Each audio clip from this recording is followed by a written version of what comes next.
রংপুরের কাউনিয়ায় তিস্তা নদী নিয়ে করণীয় শীর্ষক গণশুনানি আয়োজিত হয়েছে। আজ বিকেলে কাউনিয়ার তিস্তা রেল ব্রিজ এলাকায় গণশুনানিতে যোগ দেন অন্তর্বর্তীকালীন সরকারের পানি সম্পদ মন্ত্রণালয়ের উপদেষ্টা সৈয়দা রিজওয়ানা হাসান, স্থানীয় সরকার পল্লী উন্নয়ন ও সমবায় মন্ত্রণালয়ের উপদেষ্টা আসিফ মাহমুদ সজীব ভূঁইয়া। গণশুনানি অনুষ্ঠানে তিস্তা পাড়ের বাসিন্দাদের তিস্তা নিয়ে দাবি এবং করণীয় শীর্ষক আলোচনা শোনা হয়। এ সময় তিস্তা পাড়ের বাসিন্দারা জানান তাদের দুর্ভোগের কথা। আমার হইছে কপাল পোড়া, আমার দুঃখ কায়ও দেখে না, আমার গুলো পাশত না গেলে, আমার বাড়ি ঘর না দেখলে বুঝবার পাবার না, বুঝবার পাবার না। প্রতি বছর হাজার হাজার বাড়ি ঘর ভেঙে মানুষের নিঃস্ব করে দেয়। আমি উপদেষ্টা মন্ডলীর কাছে এটাই অনুরোধ, 25 সালের মধ্যে যেন আমাদের এটা বাস্তবায়ন করে নিয়ে যায়। নিজের বক্তব্যে কূটনৈতিক চাপ সৃষ্টি করে ভারতকে তিস্তা চুক্তিতে বাধ্য করা হবে বলে মন্তব্য করেছেন স্থানীয় সরকার পল্লী উন্নয়ন ও সমবায় মন্ত্রণালয়ের উপদেষ্টা আসিফ মাহমুদ সজীব ভূঁইয়া। অন্তর্বর্তীকালীন সরকার তার গঠনের পর থেকেই পররাষ্ট্র নীতির ক্ষেত্রে শিরদাঁড়া উঁচু করে দাঁড়িয়েছে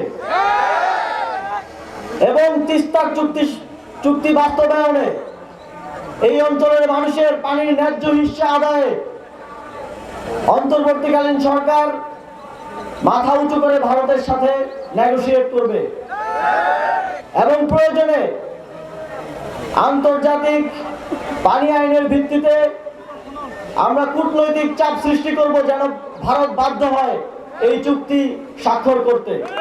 এদিকে চীনের সাথে একটি চুক্তি স্বাক্ষরিত হয়েছে বলে জানান পানি সম্পদ মন্ত্রণালয়ের উপদেষ্টা সৈয়দা রিজওয়ানা হাসান। তিস্তা একটা আন্তর্জাতিক নদী হলেও মনে রাখতে হবে এটা কোনো দেশের একক নদী না। কোনো দেশ যদি মনে করে যে আমার উপরে তিস্তা আছে, ওইটুকু আমার যেভাবে ইচ্ছা আমি সেভাবে ব্যবহার করব, এইটা কোনোদিনও আন্তর্জাতিক রীতিনীতি সমর্থন করে না। এই তিস্তার ব্যাপারটা এইখানে আমাকে চীন সাহায্য করতে এগিয়ে এসে চীনের সাথে একটা চুক্তি করেছি। সেই চুক্তি দেখেছেন আপনারা?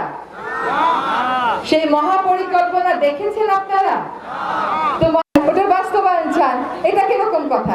রংপুর জেলা প্রশাসক রবিউল ফয়সালের সভাপতিত্বে এ সময় বক্তব্য দেন স্থানীয় সরকার ও পল্লী উন্নয়ন মন্ত্রণালয়ের অতিরিক্ত সচিব একেএম তারিকুল আলম, নর্দার্ন বিশ্ববিদ্যালয়ের শিক্ষক ডাক্তার আতিক মুজাহিদ, ডাকসুর সাবেক সমাজসেবা সম্পাদক আক্তার হোসেন, লালমনিরহাট থেকে আসা একেএম মমিনুল হক, নদী গবেষক নজরুল ইসলাম হক্কানি প্রমুখ। এলাহি আহসানের ক্যামেরায় তুষার আচার্য, RCTV, রংপুর।